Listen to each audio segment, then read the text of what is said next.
For years, athletes with diabetes have had to manage their blood glucose levels while maintaining their competitiveness on the court or the field. Well, now some are getting the opportunity to profit from their name, image, and likeness by telling their story of resilience. KATV News Watch 7's Eddie Messel sat down with Creighton basketball star who shared his story of his battle with diabetes.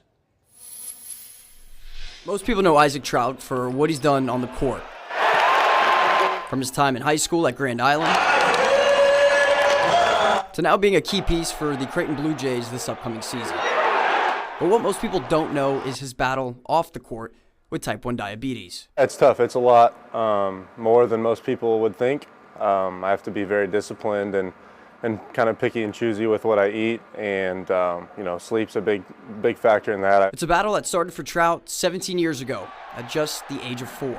When I was really young, I would have to prick my finger probably 10 to 15 times a day to get a blood sugar reading, and in between, the hour or two that you weren't pricking your finger, you don't know what your blood sugar is. It could be dropping, it could be going up. Now, thanks to advances in technology, Trout has access to his blood glucose levels every 5 minutes on his phone. It's done through this Dexcom continuous glucose monitor.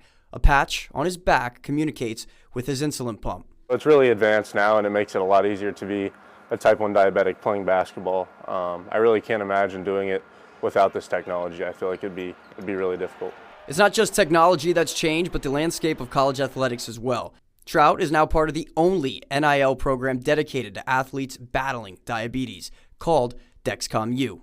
They've been great to me. They've helped me through a lot. They've helped me kind of speak through my platform to inspire other fellow diabetics. Trout is one of 2 Creighton athletes in Dexcom U. Soccer player Ali Ramadan is the other. The two using their diabetes to break misconceptions and inspire others just like them. I've had a lot of fans and parents of kids reach out and be like, I'm type 1 diabetic too. Like, you guys inspire me because you're able to play at this level.